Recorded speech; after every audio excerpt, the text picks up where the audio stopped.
group. And I love Miami. I love to be with the people. Many of you are not from Miami, but that's okay too. And I'm thrilled to be back in magnificent Florida, Miami, Florida, with thousands of incredible business leaders and true American patriots. That's what you are. We're gathered today on the one-year anniversary of the single most consequential election victory, they say. This is them, this isn't me. I'm a very modest person, I would never say this. The single most consequential election victory in American history. It's possible. I mean, it's possible. We've done a lot. On November 5th, 2024, the American people reclaimed our government. We restored our sovereignty. We lost a little bit of sovereignty last night in New York, but we'll take care of it. Don't worry about it. We rescued our economy, regained our liberty, and together we saved our country. On that magnificent night, 365 days ago, you know, I was with a group of very important people, and they say, think of it, last week, just last week, 6 days ago, 7 days ago, they said, you were campaigning 1 year ago. I said, no, it felt like I've been in this position for so long. And it's right. At that point, 1 year ago, I was actually campaigning. We did the McDonald's shot. You remember the McDonald's shot? We did the garbage truck shot. And actually, the McDonald's one was the biggest hit in the history of Google. Can you believe that? Number one, the garbage truck did well, but not as well. I guess there's something about McDonald's, right? But it worked, and we won a tremendous election. We won all 7 swing states. We won the great state of Florida, by the way, by 1.4 million votes, which is unprecedented. Biggest victory ever in Florida, including an 11-point victory right here in a place called Miami-Dade County. We won the popular vote for the first time of any Republican in many decades. We won the Electoral College 312 to 226. And we won 86% of the counties in America. That's a big one. 2,700 to 525. I'd say that's called a landslide, right? We got more votes from African Americans than any Republican candidate in history.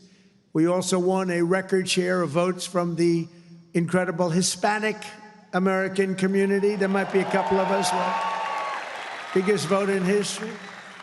And above all, we won a resounding mandate to make America great again, which is what we're doing. And every day since, I've been fighting to turn the promise made into the ultimate promise kept. We're going to do our job. We have a big job to do. We've done really well. I think it's the best 9 months, they say, of any president. And I really believe that if we can have a few more 9 months like this, you'd be very happy. You'd be very satisfied. But it's been pretty incredible, with trillions and trillions of dollars being poured back into our country by other countries and other places and people. 1 year ago, we were a dead country. Now we're a country that's considered the hottest country anywhere in the world. It's the hottest country. We are now in the hottest country anywhere in the world.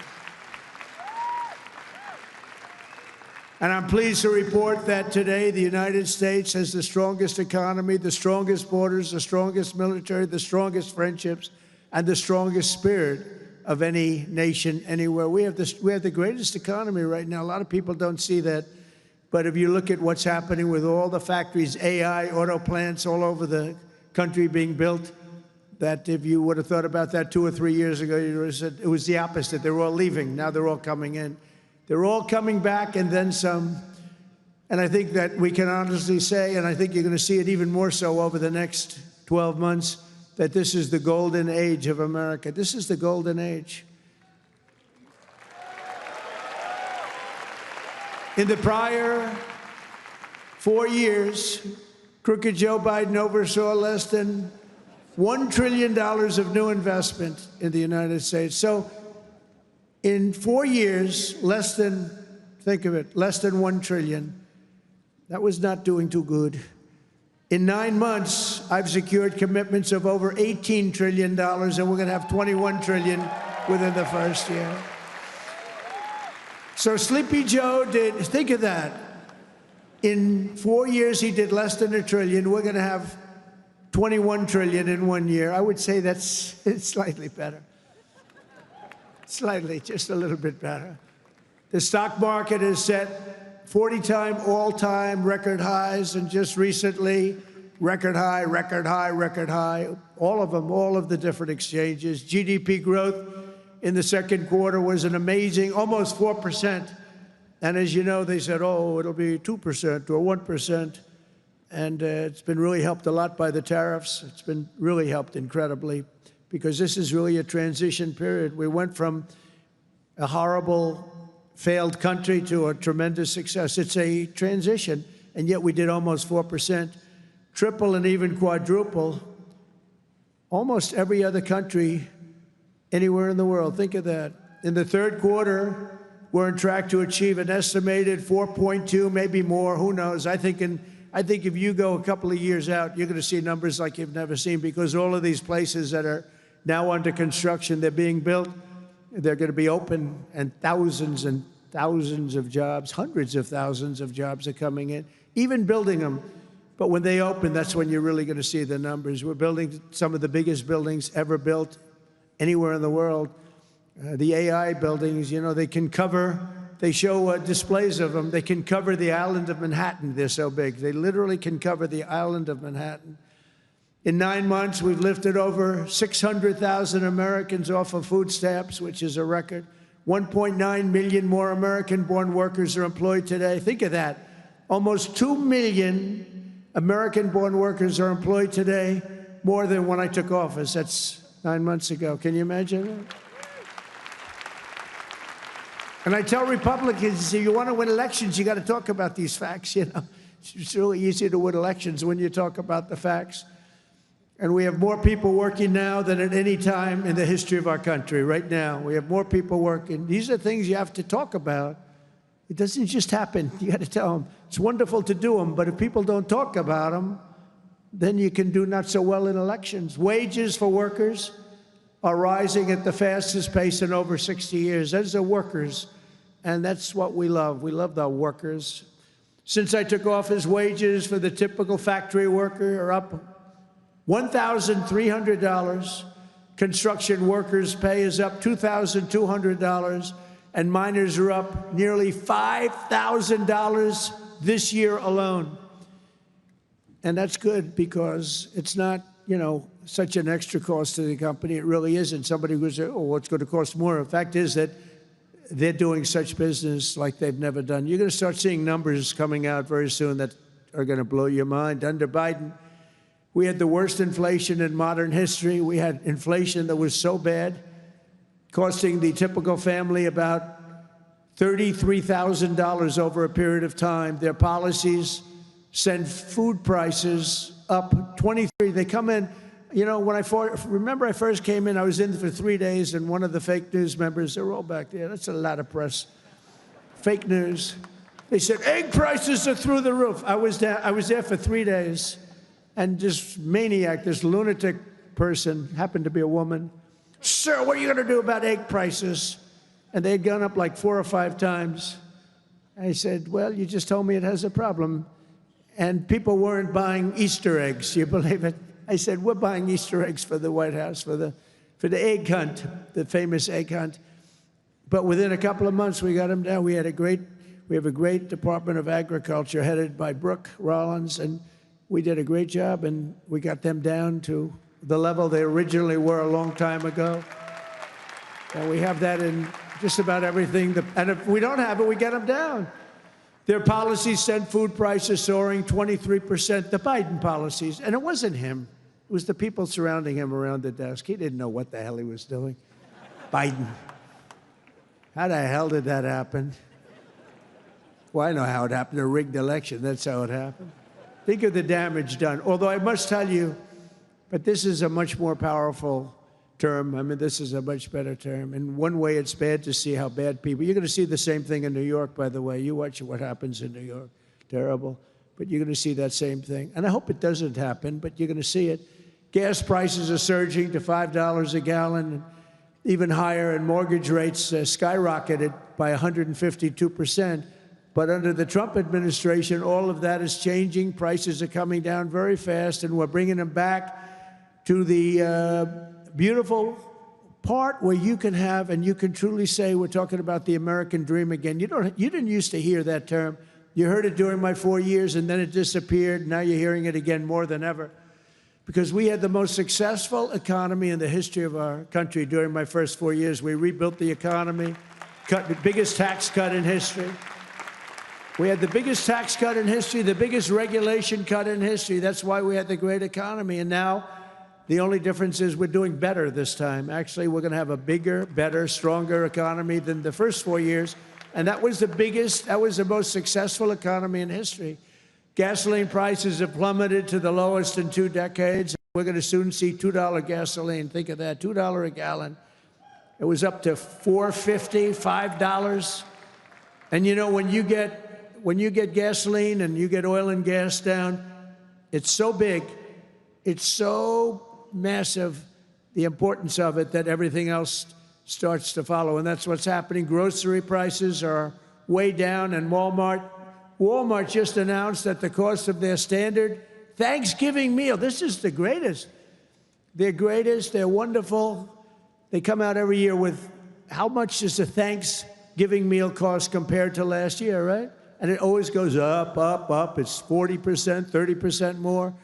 Is 25% lower than 1 year ago. Isn't that great? That's a big deal, Rima. That's a big deal.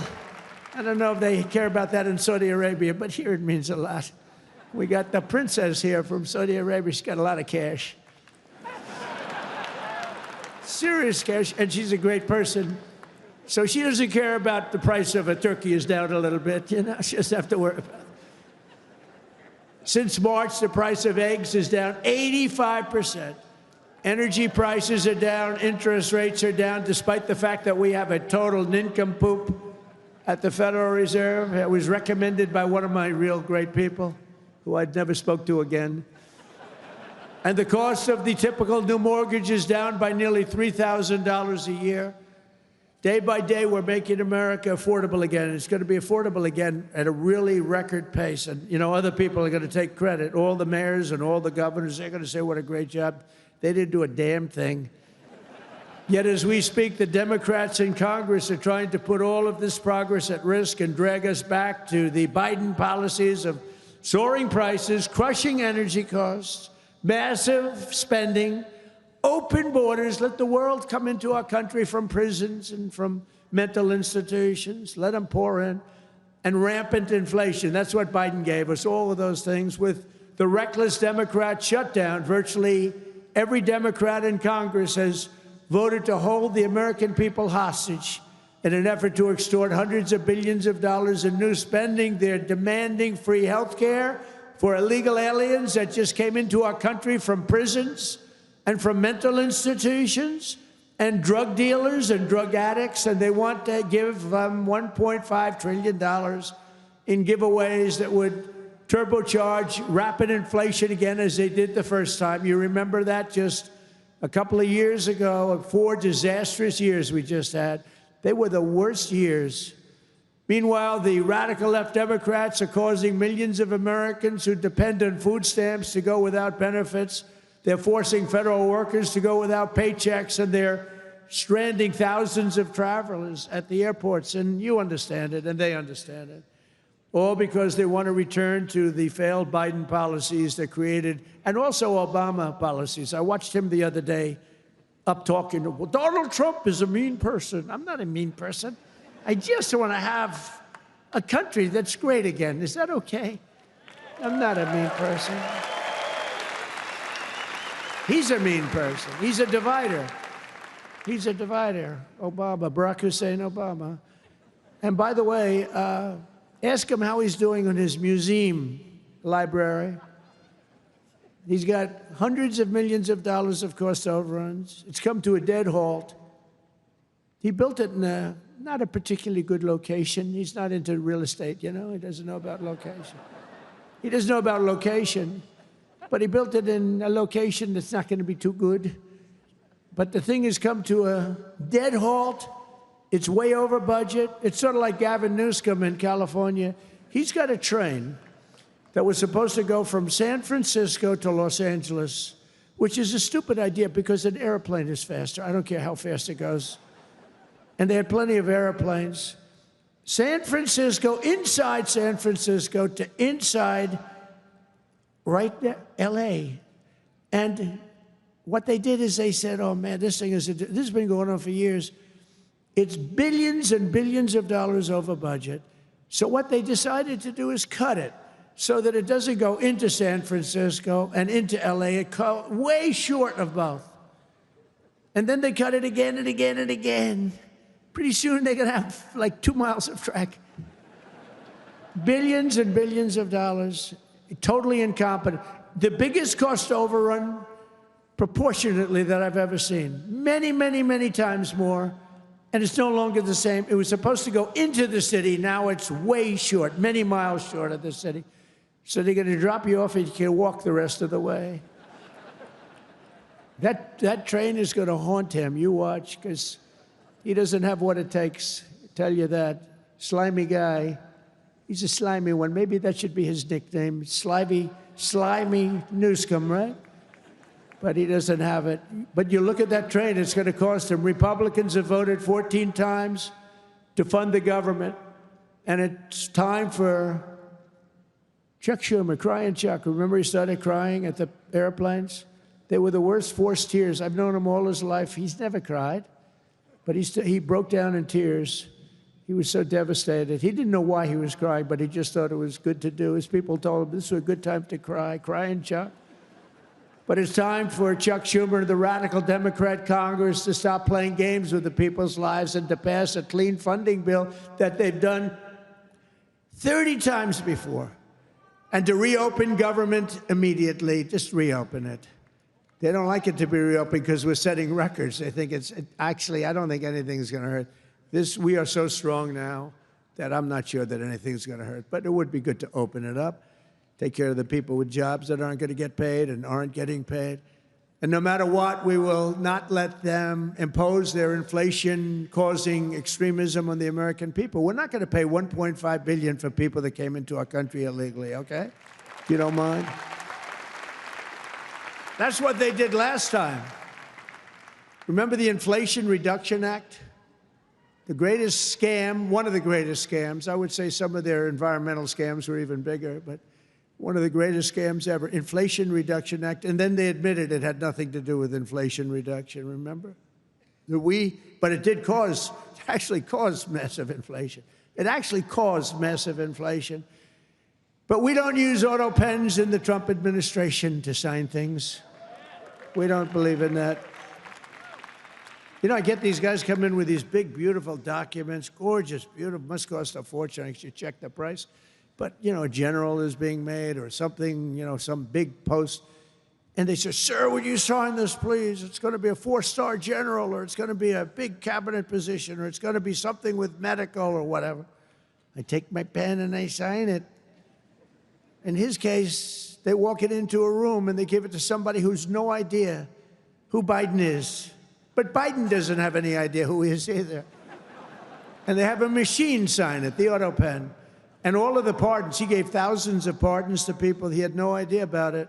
He didn't know about it. And therefore, all those pardons are void. You know, you have to have, it's a very complicated thing if you're going to use the machine. You have to do it properly. And he didn't have any idea what was happening. And this is what we had as a president. We don't want that. You have the opposite right now. I don't want to be braggadocious, but you have the exact, I know exactly what's happened. If you want to see what congressional Democrats wish to do to America, just look at the result of yesterday's election in New York, where their party installed a communist as the mayor of the largest city in the nation.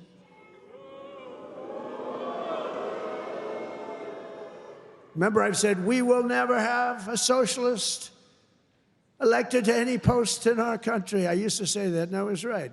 We skipped socialist and we put in a communist instead. That didn't work out too well. But as I've warned for many years, our opponents are hell-bent on turning America into a communist Cuba or socialist Venezuela, and you see what happened to those places. For generations, Miami has been a haven for those fleeing communist tyranny in South Africa. I mean, if you take a look at what's going on in parts of South Africa, look at South Africa, what's going on. Look at South America, what's going on. You know, I'm not going to, we have a G20 meeting in South Africa. South Africa shouldn't even be in the Gs anymore because what's happened there is bad. I'm not going. I told them I'm not going. I'm not going to represent our country there. It shouldn't be there. Take a look at what's happening in different parts of South America. Take a look at what's happening in different parts of the world. But now the Democrats are so extreme that Miami will soon be the refuge for those fleeing communism in New York City. They flee. They flee. Where do you live? New York City, but I'm trying to leave because I don't want to live in a communist regime. I hope it works out for New York. I love New York. I love New York. When I left New York for the White House, it was good, except we had, you know, the telltale signs of trouble because we had a guy named de Blasio. Do you ever hear of him as mayor? He goes down as probably the worst mayor in history. Then he went to Harvard to teach government. Do you believe it? They took de Blasio, and they took that mayor from Chicago, the woman, the one that gets her hair done very expensively, right? Beautiful hair. She got beautiful, luxuriant hair. And they took her, and she's teaching at Harvard. They're teaching government. And then you hear about Harvard. We're trying to work a settlement with Harvard right now for about, like, a lot of money. I won't tell you what, but you'll be reading about it pretty soon. Because what they've done to Jewish people and what they've done to others is pretty bad, I'll tell you. It's pretty bad. Going to cost them a lot of money. After last night's results, the decision facing all Americans could not be more clear. We have a choice between communism and common sense. Does that make sense to you? Common sense. It's common sense or communism. And, you know, you take a look back 1,000 years, it hasn't worked. If it worked, we'd be using it, I guess, but it hasn't worked. Our opponents are offering an economic nightmare. We're delivering an economic miracle. We have delivered in 9 months, this is an economic, the biggest investment of funds in a country in history by many times. That's good. They want higher spending for government and illegal aliens. We want bigger paychecks for American workers and American families, and that's what we're delivering. You see that. They stand for crime and chaos and corruption. We stand for law and order and justice. Also, strong borders. Boy, do we have strong borders. They put America last. We put America first. We put America first. And as long as I'm in the White House, the United States is not going communist in any way, shape, or form. We'll stop it. We're going to stop it. Stop this nonsense. You know, I said they were voting last night. You could have a communist or a thug. A communist, and they took the communist, you know. It's pretty amazing. We could have done a little better in terms of candidates. From day one of my administration, I've been fighting every single day to turn around the catastrophe we inherited to make America the best place on the planet Earth to do business, and that's what it is. Right now, we're the #1 place. I'm getting plants approved in 2 weeks. It used to take 20 years before they got rejected. You'd have young people start off. Their whole business was getting a certain plant accepted. 22 years later, they're ready to retire, and they haven't gotten it. And then they go to a vote, and they get rejected after 22. They wasted a whole life looking for an acceptance. We do it in 2 weeks. We make sure it's good. We make sure it's great and proper, environmentally sound. Takes 2 weeks. My goal is to have the best tax rates, the lowest energy cost, the lowest regulatory burden, the most advanced technology, and the fairest trade deals anywhere in the world. You know, we're leading China. We're leading everybody by a lot in AI. And this was my idea, so I'm very proud of it. I said, build your own electric. People would come. We need more electric grid, sir. The electric grid's 200 years old. We need more electric grid. It's old. The electricity that the AI plants need alone is double the entire electricity that we have in the country right now. Can you believe it? So I had this idea. I said, we can't fix the old grid that much. We'll fix it up. We'll keep it going.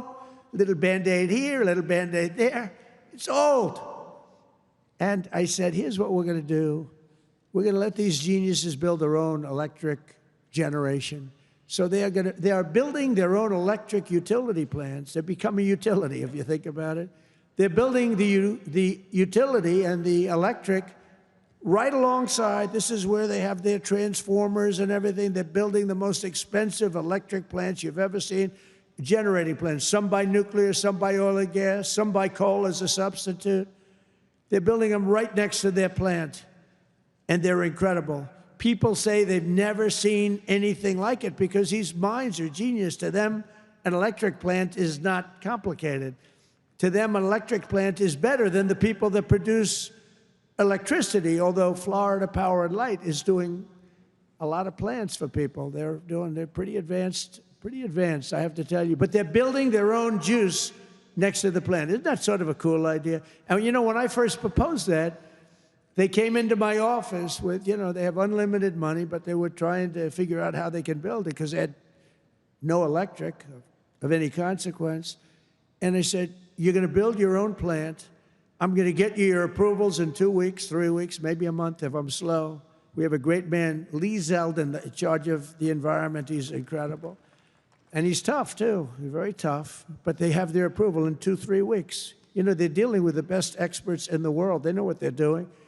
It's amazing when you see some of this stuff come in, designed by guys with 190 IQs, and then you have an inspector who's not quite as smart as that, inspecting it to see whether or not it's okay, and he has no idea what he's looking at. No idea. But I said, you're designing your own electric plant, and they didn't believe it. They come in 2 weeks later, they said, the biggest problem is electric. I said, you can design your own plant, and we're going to have your approvals within 2 to 4 weeks. And they said, he's really serious about it. They thought I was kidding. It was so good, they couldn't believe it. They'd leave and they couldn't believe it. It took me 2 or 3 times to say it. Yeah, they're designing their own electric plants, and it's unbelievable. And then they're going to sell their excess electricity back into the grid. So we benefit in that way, too. In July, I proudly signed into law the largest tax cuts in American history. Now, that's the second time. I did it the first time, but these are even larger, the great, big, beautiful bill. And that includes no tax on tips, no tax on overtime, no tax on Social Security for our great seniors, no tax on Social Security. I wonder which is the most popular of the no tax on tips. You know, I was in Nevada, in my building in Las Vegas, and I had this beautiful young waitress come up to me. I never talk about beauty anymore because politically, if you mention somebody's beautiful, that's the end of your political career. So I don't mention that she was beautiful, but she was beautiful. And she came up and I said, how you doing? Oh, sir, I'm not doing well. The government is horrible on tips. I said, really? How do they tax? They tax tips? They tax us and they go after us. I've never seen anything like it. It's made my life miserable. Sir, there should be no tax on tips. She said to me, no tax on tips. I said, say it again. She said, sir, there should be no tax on tips. So we had a lot of the fake news waiting for me outside of the restaurant. So I went out and I said, ladies and gentlemen, I have an announcement to make. There will be no tax on tips. That's how it all started. And I won Nevada. I won Nevada. Because, you know, in Nevada, every job is basically, you know, you're a waitress or you're working in a hotel. No, that's how it started. So it was amazing. We won Nevada easily, which is usually not a stronghold for Republicans, but it's become a stronghold. So I want to thank the waitress. She did a great job. But when she said those words, sir, there should be no tax on tips, it's amazing. Somebody else would hire a consultant, pay them millions and millions of dollars. They'll come back. And they'll say, sir, I think you should absolutely tax tips. And you'll lose the election. But we also have 100% expensing for all new factories, plants, and equipment, so your businesses can write it off all in 1 year, and that's a lot of jobs you're doing and producing. That was, to me, the biggest thing in the first bill. But this is even better because this goes for a 10-year period.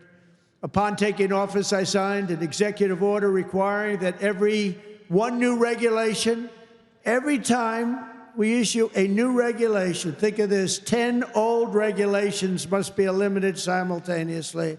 So if we give you one, you get rid of 10, and so far, for 9 months, we're exceeding that, and it's 30 to 1. For every new one we give, they're getting rid of 30 old, broken-down regulations. And we've slashed nearly $1 trillion worth of regulatory burdens.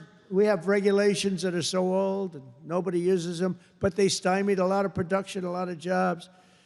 And I did it the first time, and we had the largest regulation cuts in history, and now we're exceeding it this time. So it's big. It's one of the reasons we did so well then, and I think it's one of the reasons we're doing so well now. Again, we have to talk about it, because if we don't talk about it, nobody else, the fake news, is not going to talk about it. And we have streamlined permitting for the new energy and mining projects. What used to take decades now takes 28 days. And on day one, I signed an executive order to unleash American energy and officially terminate the Green New Scam. Has anyone ever heard of the Green New Scam? Remember the old thing, global warming, and then it would be too cool? And then they said global cool. They didn't know what the hell to say. So they came up with the greatest, climate change. No matter what, if it goes up, if it goes down, climate change. They're very, very smart people, but not smart for us. They're smart for them. But my policy was very simple. Drill, baby, drill. We're drilling like crazy right now. And to curb inflation, we've slashed the size of government for the first time in years, and we're waging total war on waste, fraud, and abuse like we've never done before. Since January, 100,000 bureaucrats have left the federal payroll. Government spending is down 2.5% this quarter compared to 1 year ago. Think of that. And in stark contrast to last administration, 100% of all new jobs created in America under my administration have been created in the private sector. 100% of the jobs have come from the private sector. Otherwise, you don't have a country. I mean, I love government workers, but if you have all government workers, you don't have a country, do you? At the same time, my tariffs are bringing in hundreds of billions of dollars and are helping slash the deficit this year by more than 50%. Did you see the numbers? We're going to be down 50%, anywhere from 25 to 50, but closer to 50%. Who would think that one? Those are big numbers. Now, take that out 2 or 3 years. To embrace a vital industry here in Miami, I've also signed historic executive orders to end the federal government's war on crypto. Crypto was under siege. It's not under siege anymore because it's a big industry. It's a big industry, and I have a lot of people that are great people, great business people. They're in other businesses, but they're in crypto too. And it takes a lot of the pressure off the dollar. It does a lot of good things, but we're into it. Biden was vicious on crypto. They were going after these crypto guys. It was terrible. They were under indictment, but I got indicted too. I made a phone call. Congratulations on your victory. He made a phone call. Let's indict him. These people are the worst. Then they say, he's gone after Comey. They indicted me. They impeached me. They did everything. It's unbelievable. Who the hell else could have taken that? Do you guys know anybody else that could have taken it? I don't think so. A lot of people say, you're the only one could have taken that. I don't know if that's true, but there aren't too many.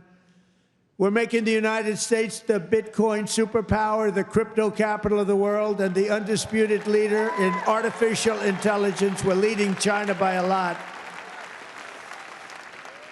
And don't forget, if we don't do the crypto properly, China wants to do it. They're starting it, but they want to do it. Other countries want to do it. If we don't do it, it's a big industry. We're honored to be joined today by a man who has been a true champion for many of these bold policies. He really has. He's been a great guy. He was a little late in his endorsement of me, I'll be honest with you. He endorsed me. You know, these guys that endorsed me after I won, I don't know. Sir, I'd like to endorse you. No, I won the election.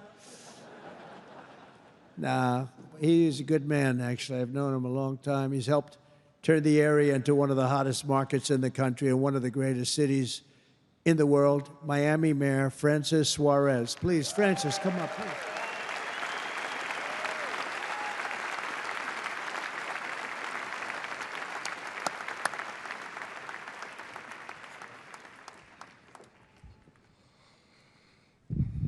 You're never gonna let me forget that one, huh?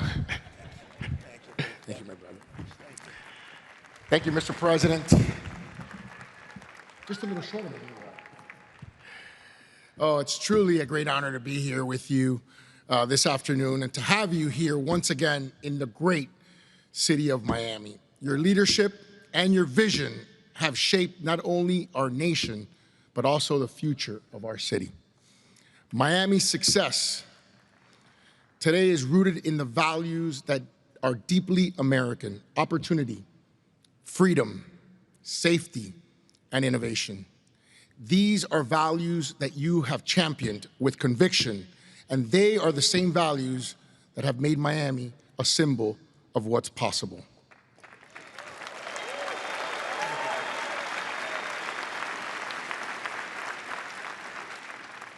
When people believe in the promise of America, Mr. President, I want to personally thank you for your continued support of our vision for this city. It was an honor to stand beside you in the Oval Office when you announced the next year's G20 right here in the city of Miami.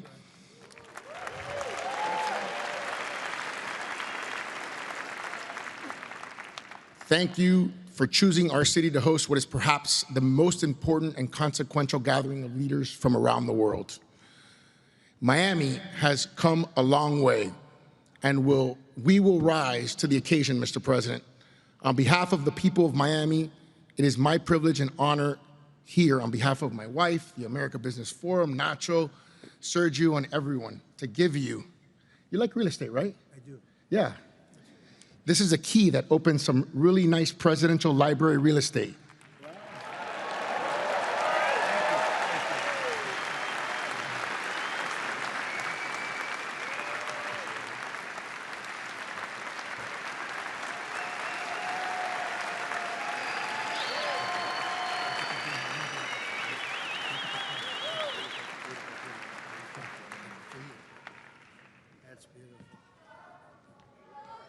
Thank you. Thank you very much, Francis. I appreciate it. And you know, he's really a special guy. I'm going to take this, I'm going to put it in the White House, and then I'm going to move it to Doral in about 3.5 years. We put it right in Doral, right? In the lobby of Doral. A lot of people from Doral. Well, thank you. That's a great honor. I also want to thank a man who's been unbelievable in terms of Israel and so many other things. You know, he was a great real estate developer, but he had a great personality. And you need a personality for this. And I said, he's just as good as there is, and he's done so well. And you look at what's happened with Israel. We have peace in the Middle East. Can you believe it? Peace in the Middle East. And he's special envoy Steve Witkoff. Steve, where are you, Steve? Wherever you may be. Where are you? Steve, thank you. What a job you've done. Thank you very much. What a job he's done. That guy's got that personality. Now, I wanted a deal maker, but, you know, a lot of deal makers don't have good personalities. You end up in a war. They make the deal, but you end up in a war. This guy, everybody loved him for years. I've known it. And he was the right guy for the job. Peace in the Middle East. 3,000 years. They've never had peace in the Middle East. We're going to have it, too. We're doing well. Just keeps going along. And we just had a meeting. It's even more and more so. And so many people in this room are very much into Israel and the Middle East. And it's been amazing what we've been able to do. And you've done such a big part of it, along with a very special young genius named Jared Kushner, who helped you so much. Stand up, Jared. And he's the father of the Abraham Accords, right? He's the father of the Abraham Accords. And by the way, my granddaughter, Arabella, would you stand up, Arabella? She looks so great. I said, how are your marks in school, Arabella? Grandpa, I have all A's and A pluses, you know that. Like it was a stupid question I asked her, right? We're proud of you, Arabella. Jared, thank you. What a great job. And we have a lot of people joining now the Abraham Accords. And hopefully we're going to get Saudi Arabia very soon, but I'm not saying that. I'm not lobbying. No, but we have a lot of people. We have a lot of people that are coming aboard. You know, the key was when we took out the nuclear capability of Iran, all of a sudden everybody said, wow, that was nice. They've been wanting to do that for 20 years. Saudi Arabia's ambassador to the United States, Princess Rima, thank you very much. Please stand up. Thank you. Thank you. Thank you very much. Say hello to everybody. Okay? Say hello to a great group of people in Saudi Arabia. Thank you. Stephen Miner, Mayor of Miami Beach. Stephen Miner. Where is Stephen? Thank you, Stephen. Thank you. Good job you're doing. Excellent. Thank you, Stephen. The Mayor of Coral Gables, Vince Lago. Vince Lago. Thank you. Thank you. Great job, Vince. The Mayor of Doral. I love Doral.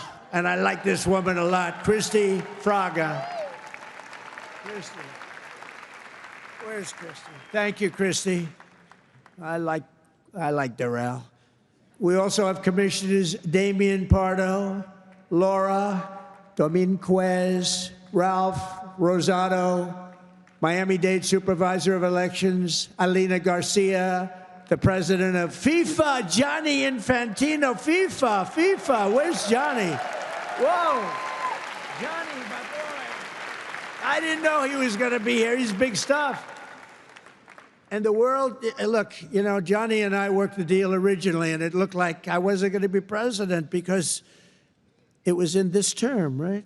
So when they rigged the election, I said, oh, man, I have to run again because I want to be president when they have the World Cup, right? And look what happens, Johnny. I'm president when we have the World Cup. It wasn't supposed to be that way. But I can only tell you that the tickets are selling at numbers and record like they've never sold ever before. I heard you just told me that they're doing record business, right? We had the World Cup coming. Think of it. We have the World Cup coming. We have 250 coming, and we have the Olympics. 250 is 250 years of age. And we have UFC at the White House, by the way, on June 14th. That's going to be at the White House. That's going to be a tough ticket. That's UFC. But we have, think of it, Johnny is there with FIFA, and we have the Olympics. We have it all coming. It's all this thing. I'm glad I'm sort of happy the way things worked out, you know? It's turned out to be as good as it could be. I think we've made more progress than we ever could have made in the second term. I think this is really more progress being made. We also have Formula One CEO Stefano Domenicali, and where's Stefano? Very good. That's big stuff. We have a lot of big people here today. We also have a gentleman who called my election successfully. He said, and Donald Trump will be the next president of the United States. Got a great voice. Brett Baer. Where's Brett Baer? Brett Baer. Where is he? And his son is with him, Paul. Paul's a very good golfer, so is Brett. Thank you, Brett. He's doing an interview with me right after the... Oh, is that Paul? Stand up, Paul. Paul, did we take your father easily in golf? Tell me, huh? That was easy, right? Get ready. We'll do it again. Thank you very much, Paul. You look great. Also, I want to thank your two great senators, Ashley Moody and Rick Scott. And, you know, I just left them. Believe it or not, I had a meeting with all the senators this morning. I gave them my vision because, frankly, it's always nice to have good vision. And they are two terrific senators, and they're in Washington working hard, and they were going to come. And I said, do me a favor, stay back and work on the things you're working on. They're working on really things. And Ashley is in the election. Rick just won his election. They're two great senators that you have right here in Florida. So that's really good. And they're working to make America great again. So I said, stay back in Washington. Together with many of the people here today, we've achieved more in 9 months than most administrations achieve in 8 years. It's true.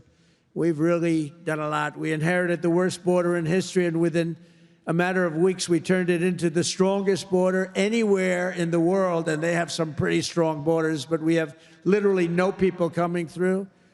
They do come in. They come in legally. You know, we want people to come in. We want to make it real easy for them, actually, but they come in legally. So you have to know that. We just don't want criminals coming in. We don't want people from prisons. We don't want prisons dumped into our country like Venezuela did. They emptied their prisons into our country. We don't want that, right? For months in a row, 0 illegal aliens have been admitted into the United States. 0. They actually announced it. This is an official 0. Remember when Biden said, I have no control over the border? Millions of people pouring through, not people that you could look at them, not that we discriminate, you could look at them and say, these are not going to be perfect for our country. They were rough people that they let in. They had 11,888 murderers, 50% of which murdered more than one people. We don't want them. We're getting a lot of them out. Hopefully we're going to soon have all of them the hell out of here. Either out of here or we have to put them in jail because they're so dangerous. Some are so dangerous we don't want to bring them out. We'll just make sure they never come back in. But this is what they were putting in our country, and it's a disgrace. On day one, I signed an executive order to designate the drug cartels as foreign terrorist organizations.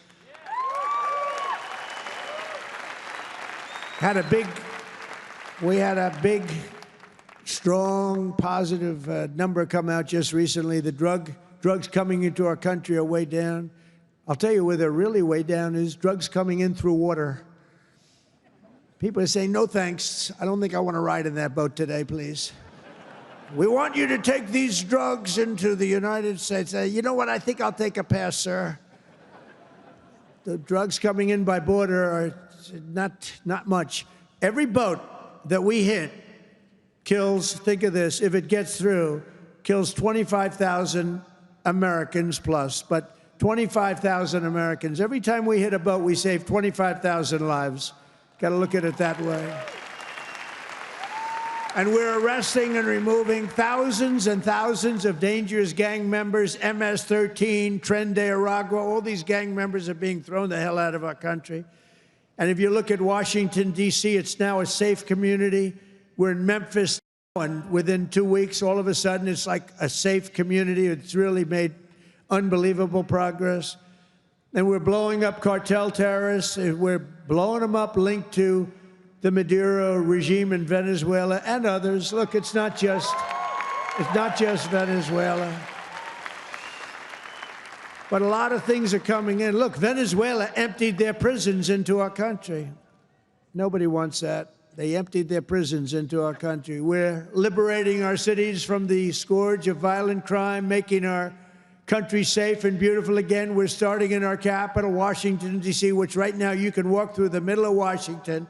You have no problem. 6 months ago, that wasn't the case. 1 year ago, it was a disaster. But law enforcement, our military has done an incredible job, actually. It's a safe, very, very safe city again. And it's been beautified. We're putting new medians in. We're covering the roads with nice, clean, beautiful asphalt.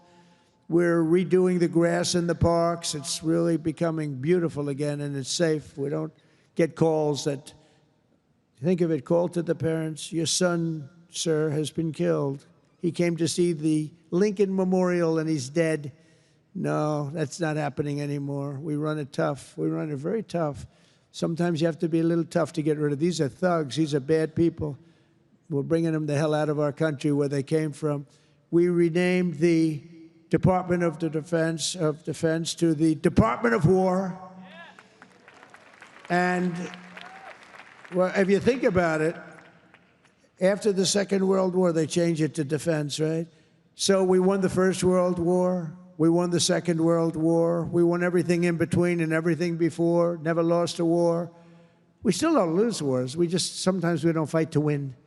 You know, we'll stay around the country for 15 years, just bomb the hell out of everybody, make everybody miserable. Nobody knows why we're there, you know, the wars that never end. But we made it clear that the days of political correctness in our military, they're over. We don't want to get into wars. I rebuilt the military. We have the strongest military by far in the world. We make the best equipment, the best missiles, the best rockets, the best everything. We redid our nuclear. We're the #1 nuclear power, which I hate to admit because it's so horrible. It's such a horrible situation if it ever has to be used. Russia's second. China's a distant third, but they'll catch us within 4 or 5 years. They want to catch us, and they'll be able to catch us. And we're maybe working on a plan to denuclearize the three of us, so we'll see if that works. But we have the strongest military anywhere in the world by far. We're investing $1 trillion in the United States Armed Forces this year. It's the biggest amount we've ever invested, and the spirit of service members is soaring like never before. We used to have recruiting shortages a year ago. You remember, you couldn't get people to join our military all around the world.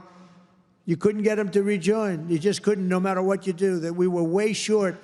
Now you can't get into our military. The waiting list, you have waiting lists to get into our military because we have spirit in our country.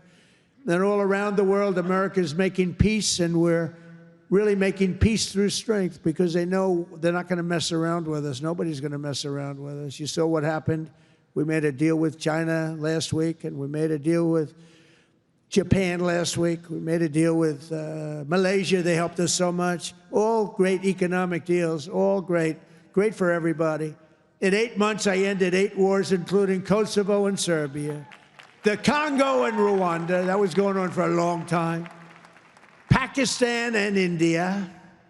You know, I was in the midst of a trade deal with both of them. And then I read on the front page of a certain newspaper, I said, I don't want to mention the newspaper because it's usually fake news, but I heard they're going to war. 8 planes, 7 planes were shot down. An 8th was really badly wounded. But 8 planes were shot down, essentially. And I said, this is war. And they were going at it. And they're 2 nuclear nations. I said, I'm not going to make any trade deals with you guys unless you agree to peace. No way, this has nothing to do. I said, it has everything to do. Your nuclear powers. I'm not trading with you. We're not making any deals with you if you're at war with each other. A day later, I get a call. We've made peace. They stopped. I said, thank you, let's trade. Isn't that great? Tariffs did that. You know what? Tariffs. Without tariffs, that would have never happened. Israel and Iran, Egypt and Ethiopia, Armenia and Azerbaijan, and Cambodia and Thailand. All of them were in war, starting war. Some of the wars were 32 years old. One was 38 years old. Amazing. They tried to, President Putin, I spoke to him 2 weeks ago, and he said, on the one, he said, we've been trying to settle that war for 10 years. We weren't able to do it. You got to settle. I got some of these things settled in an hour. No help from the United Nations at all. The only thing I got from them was a blank teleprompter. Remember I went up there, Princess?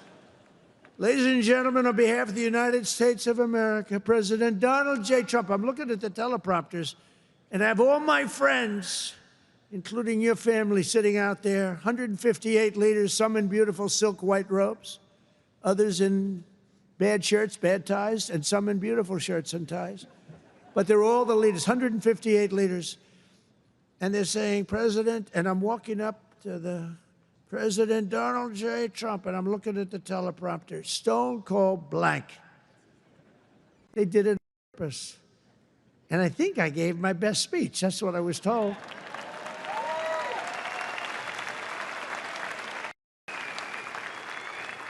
But it still wasn't a great feeling. I'm walking up very slowly. You know, I'm 20 feet. I'm trying to walk slowly because I see it's not working. They're dead. They did it on purpose. But it worked out okay. Not great people. Most important of all, for 4 weeks ago, and this is very important, we brokered the historic peace deal that ended the war in Gaza. And it's a serious end, too. You know, I read a lot of people, oh, it's very tenuous. Jared and Steve, I don't think it's tenuous. Do you? I hope it isn't, because otherwise I'll have to cross it off. I'll have to say I only ended 7. But that was a tough one, right? That was a tough one. But there's nothing tenuous about it. It's a serious end. Gaza has been a disaster for so many years, and I think it's an end. I think you're going to see some tremendous things happening. We just had a meeting just before I got up, and some great things are happening. And with Israel and peace in the Middle East, it's amazing, actually, what they've done. And what you two guys have done have been incredible. True. On day 1 of my administration, I signed an executive order to slash federal funding for any school that pushes critical race theory or transgender insanity on our youth.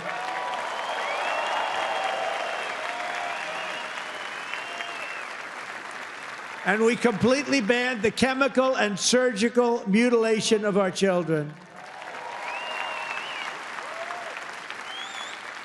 Think of that. Can you imagine somebody 15 years ago saying we stopped the surgical mutilation of our children? We stopped the chemical mutilation of our children. Can you imagine that? They would have said, this guy's crazy. And now you're saying, thank you very much, because you know it's true. How about this one? We got men out of women's sports. It's over. It's over. Men out of women's sports. They had a race the other day, long distance, I don't know what the hell, a race, one of these all-day races. They had the top women, the top men. The man won by 5 hours and 18 seconds, okay? What the hell? How about the weightlifting? 218 pounds by women. That's a lot to lift over your head, Rima. I don't know if you might be able to do it. 218 pounds or whatever was the record. A man beat the record by 100 pounds. It stood for like 17 years or something. A man beat the record by 100 pounds. He was a failed male weightlifter, but as a female, he did very well. That's a record that won't. This is a thing that stood. They'd put a quarter of an ounce and a quarter of an ounce on each end. 18 years the record stood. Then a guy comes along, ping, ping. This is the crazy. These people are crazy. And Mamdani, whatever the hell his name is in New York. No. He thinks it's wonderful to have men playing in women's sports. The swimming's good too, you know? You know the story? Records are being beaten by numbers that nobody's ever seen, nobody ever thought possible. But a lot of those records are being changed back to where they should be. And I made it the official policy of the United States government that there are only two genders, male and female.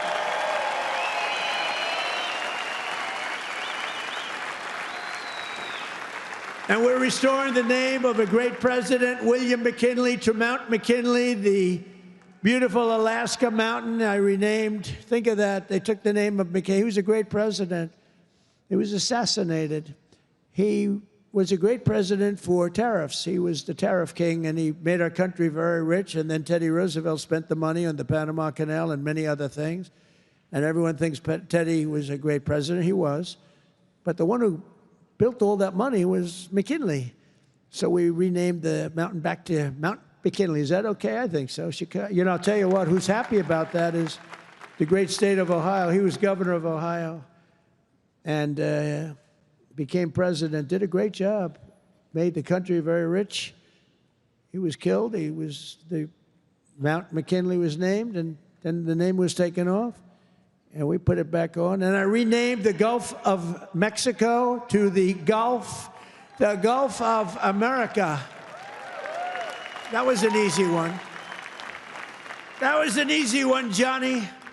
That was easy. You know, look, we have 92% of the shore. I used to say when I was a child, I'd say, how come it's called the Gulf of Mexico? It's mostly America. You know, all the way, it wraps around Florida, all the way up. It's 92% of the shoreline. I said, I think to me it's the Gulf of America. Little did I know I'd have the chance to do it. I did it very quickly. For years, our country was run by radical scoundrels and far-left bureaucrats who created one catastrophe after another, wrecking our economy, erasing our borders, and surrendering America's power and standing all over the world. But after just 1 year since that glorious election, I'm thrilled to say that America is back. America is back. Bigger, better, stronger than ever. And in conclusion, jobs are returning, businesses are booming, and America is respected again, perhaps like never before. Our country is respected again like never. Laughing at our country. We had a guy who couldn't walk up a flight of stairs, kept falling. It's very embarrassing. You know, at Air Force One, I go, sir, would you like the stairs or the long? I say, give me the long every single time, please. The short ones, they call them the children's stairs. I don't want the children's stairs. Doesn't look so good coming out of the children's stairs. Now, if the weather's bad, it's okay, right? If you don't mind. But the communists, Marxists, socialists, and globalists had their chance, and they delivered nothing but disaster. And now let's see how a communist does in New York. We're going to see how that works out. And we'll help them. We'll help them. We want New York to be successful. We'll help them a little bit, maybe. For all of these failed and discredited, really discredited, if you think, ideologies, of the past. Their day is over, their grip is broken, and their time is absolutely done. The golden age of America has begun, and we are just getting started. It's a golden age like you've never seen before.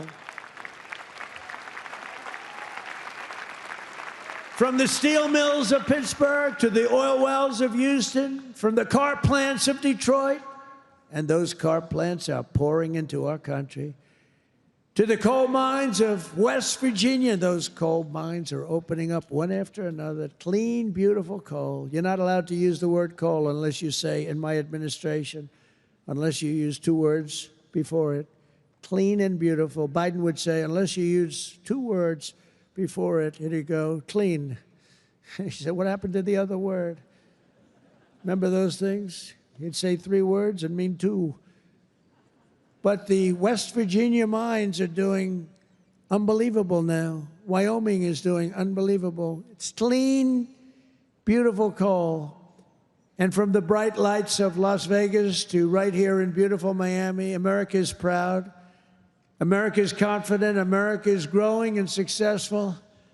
America is a great nation again. We're a great nation again. It's happened faster than I thought. I'll be honest again. We're respected by everybody. We are really, you see the way I get treated. I get treated that way.